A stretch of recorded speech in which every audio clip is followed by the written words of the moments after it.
میں ہے مدرسہ ہے مولانا ہے یہی لوگ آواز بلند کر رہے ہیں. یہ سب کی ذمہ داری بنتی ہے آواز بلند ہونے. کل ہمارے بھارت کے سمویدھان کے آرٹیکلز کو توڑ کر اس کا وائلیشن کر کے بنایا گیا ہے اور قوی امید ہے کہ انشاءاللہ 29 جون کا پروگرام ہمارا کامیاب ہوگا. تو 32 وقف بورڈ میں سے کسی کے اندر ترمیم کی یا سنشودھن لانے کی کوشش نہیں کی گئی کہ بھئی مل جل کر سب لوگ آئیں اس پروگرام کو کامیاب کریں. السلام علیکم ورحمۃ اللہ وبرکاتہ. اس وقت میں موجود ہوں امارت شریعہ پھلواری شریف پٹنہ میں، اور ہمارے ساتھ موجود ہیں بہار کے مشہور معروف عالم دین یعنی سیمانچل کے مشہور معروف عالم دین مولانا عبداللہ سالم صاحب چترویدی. سب سے پہلے فکر نظر ٹی وی پر مولانا استقبال کرتے ہیں. آپ کا بھی بہت بہت شکریہ.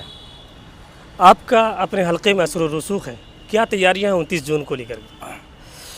الحمدللہ ہماری ایک لوکل وہاں پہ چھوٹی سی تنظیم ہے، اس کا ایک فرد جڑا ہوا ہے، اور ہمارا خصوصاً سیمانچل میں جو کہ ہاٹ بلاک ہے اس میں بڑی تعداد مسلمان رہتے ہیں، اور وہاں سے تقریباً 15 سے 20 گاڑی صرف ایک بلاک سے ہم لوگ تیار کر رہے ہیں، اور لوگ بڑے پرجوش ہیں یہاں پہنچنے کے لیے، اور زمینی سطح پر ہم لوگ کام کر رہے ہیں.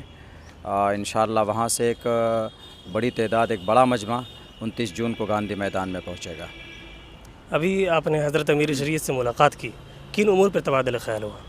بس یہ 29 جون کا پروگرام کامیاب ہونا چاہیے، اور ہم کامیاب جبھی ہوں گے جب ہم اس کالے قانون کو سپریم کورٹ میں جو ابھی زیر سماعت ہے وہاں سے ہمیں اگر کامیابی مل جائے تو ہم سمجھ جائیں گے کہ ہماری بڑی کامیابی ہے. اور اسی تعلق سے ہر کوئی محنت بھی کر رہا ہے، اور یہ ضروری بھی ہے ہمارے لیے. دیش کے سمویدھان نے ہمیں اجازت بھی دی ہے کہ بلکہ سمویدھان کے خلاف اگر کوئی قانون بنتا ہے تو یہ صرف مسلمانوں کی ذمہ داری نہیں ہے، بلکہ بھارت کے ایک فرد اور ایک ویکتی کی ذمہ داری بنتی ہے کہ وہ میدان میں آئے اور اپنی آواز بلند کرے، دیش کے سمویدھان کو بچائے. تو یہ جو دستور بچاؤ اور وقف بچاؤ جو تحریک ہے امارت شریعہ کے پلیٹ فارم سے جو آواز لگائی گئی ہے، یہ دیش کے سمویدھان کو بچانے کی بھی ایک آواز ہے. یہ صرف ایسا نہیں، بہت لوگ سمجھتے ہیں کہ یہ دینی یہ مسلمانوں کی جو ملی تنظیمیں ہیں، مدرسہ ہے مولانا ہے یہی لوگ آواز بلند کر رہے ہیں.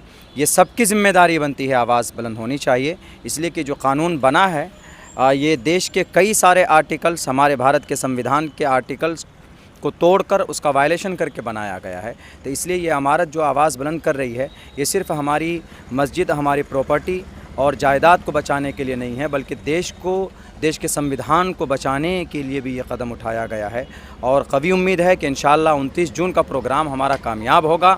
ہم جہاں تک آواز بلند کرنا چاہتے ہیں، پہنچانا چاہتے ہیں، وہاں تک آواز پہنچ بھی رہی ہے، اور انشاءاللہ ہمیں اللہ کی ذات سے قوی امید ہے کہ اس کا بہتر رزلٹ اور نتیجہ بھی دیکھنے کو ملے گا. یہ قانون کس طرح دستور ہند اور مسلمان ہند پر ضرب ہے؟ اصل میں دیکھیے، بھارت کے اندر 32 اوقاف بورڈ ہیں، تو 32 وقف بورڈ میں سے کسی کے اندر ترمیم کی یا سنشودھن لانے کی کوشش نہیں کی گئی. صرف مسلم وقف بورڈ کے اندر اس میں تبدیلی کی کوشش کی گئی.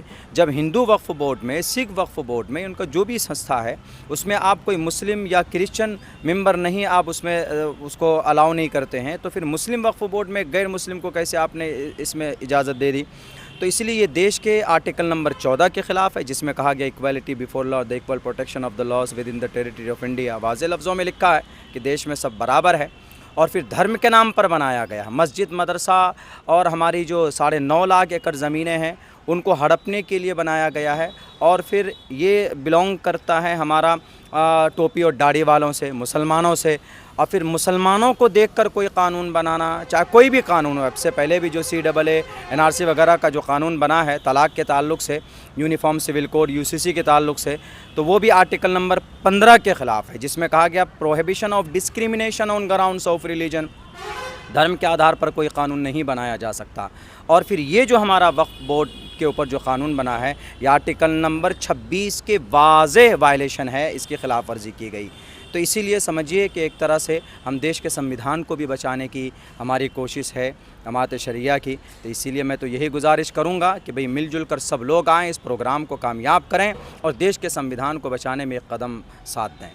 امارت شریعہ چونکہ تحریکات کا مرکز رہی ہے، 2018 میں دین بچاؤ دیش بچاؤ تحریک، اور اب وقف بچاؤ دستور بچاؤ کانفرنس، کیا کہیں؟ یہ تو بہت اچھی بات ہے کہ کم سے کم کوئی ملی جماعت جو دیش میں جو اس طرح کی جو پولرائزیشن کی اور بھید بھاؤ کی بات ہوتی ہے اس کے خلاف آواز بلند کرتی ہے. ہماری شریعت نے بھی ہمیں اجازت دی ہے اور دیش کے سمویدھان نے بھی اجازت دی ہے کہ اگر آپ کے خلاف کوئی اس طرح کی سازشیں ہوتی ہے یا کوئی آپ کو وائلیٹ کیا جاتا ہے, آپ کو دبانے کی کوشش کی جاتی ہے, تو اپنی آواز بلند کیجیے. اور دیش کے سمویدھان کے حساب سے آرٹیکل نمبر 19 کے حساب سے ہم لوگ اپنی آواز بلند کر رہے ہیں. ٹو اسمبل پیسیبلی وداؤٹ آرمس, اس کا مطلب ہے کہ اپنی آواز شانتی طریقے سے آپ بلند کیجیے. تو یہ تاریخ رہی ہے ہماری جماعت شریعہ کی الحمدللہ شروع سے ہی. جہاں جہاں پر ضرورت پڑی ہے مسلمانوں کو, یا مسلمانوں کو ہی نہیں بلکہ ہر اس مظلوم طبقے کو, چاہے وہ ہندو ہو, کرسچن ہو, جین ہو, بودھ ہو, تو اس کی مدد کے لیے جماعت شریعہ بڑھ چڑھ کر حصہ لیا ہے اور یہاں پر بھی ہمارا اپنی ذمہ داری ادا کر رہی ہے. بہت بہت شکریہ.